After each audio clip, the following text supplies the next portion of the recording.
നമുക്കൊരു crochet flower എങ്ങനെയാണ് ഉണ്ടാക്കുന്നതെന്ന് നോക്കാം. അതിനായി യാൺ എടുത്തിട്ട് ആദ്യം സ്ലിപ്പ് നോട്ട് ഇടണം.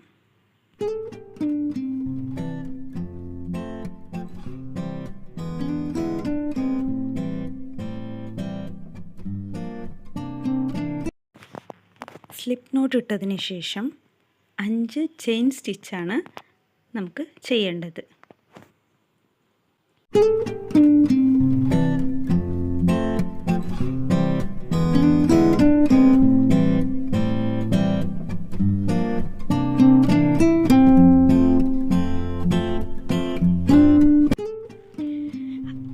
ചെയിൻ ചെയ്തതിന് ശേഷം ആദ്യത്തെ ചെയിനിലോട്ട് നമ്മൾ അതിനെ ജോയിൻ ചെയ്യണം. ഒരു റൗണ്ട് ഷേപ്പിൽ നമുക്ക് ഒരു ഹോൾസ് പോലെ കിട്ടാൻ വേണ്ടിയിട്ടാണ്.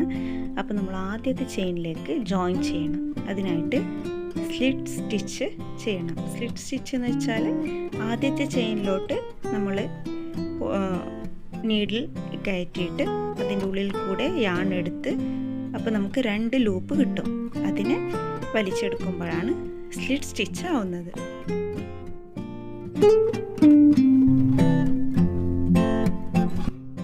അടുത്തതായിട്ട് ആ ഹോളിൻ്റെ ഉള്ളിൽ കൂടിയിട്ട് നമുക്ക് ഹാഫ് ഡബിൾ ക്രോഷ്യ ചെയ്യണം. ഇങ്ങനെ റൗണ്ടിലായിട്ട് ഫുൾ ആ റൗണ്ട് കംപ്ലീറ്റ് ആകുന്നത് വരെ ഹാഫ് ഡബിൾ ക്രോഷ്യയാണ് ചെയ്യേണ്ടത്.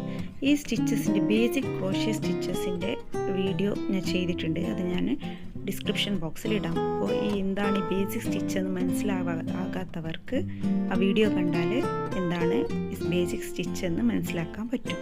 അങ്ങനെ ഈ ഹോൾസ് കംപ്ലീറ്റ് ആകുന്നത് വരെ നമുക്ക് ഹാഫ് ഡബിൾ ക്രോഷ്യ ചെയ്യണം.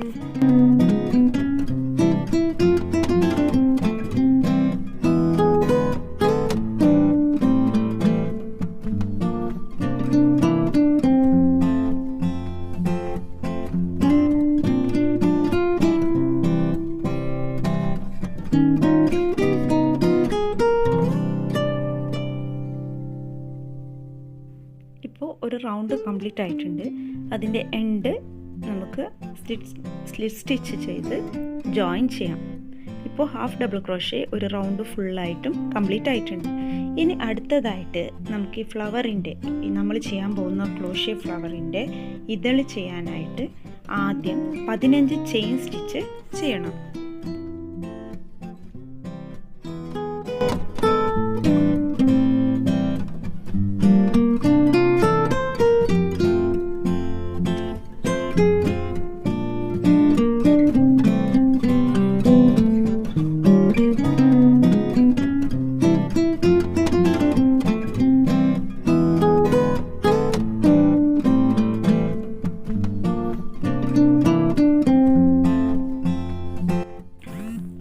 സ്റ്റിച്ച് ചെയ്ത് കഴിഞ്ഞതിന് ശേഷം നമുക്ക് ഇവിടെ നിന്നാണ് നമ്മൾ ആദ്യം 15 സ്റ്റിച്ച് സ്റ്റാർട്ട് ചെയ്തത്.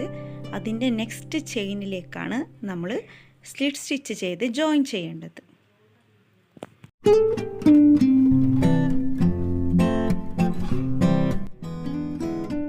ഇനി അടുത്ത ഇതളിനായി വീണ്ടും 15 ചെയിൻ സ്റ്റിച്ച് ചെയ്യണം. എന്നിട്ട് ഇതേപോലെ നെക്സ്റ്റ് ചെയിനിലേക്ക് സ്ലിറ്റ് സ്റ്റിച്ച് ജോയിൻ ചെയ്യണം. ഇങ്ങനെ നമ്മൾ ഈ റൗണ്ട് ഫുള്ളായിട്ട് കണ്ടിന്യൂ ചെയ്തുകൊണ്ട് പോകണം.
ചെയ്യാം.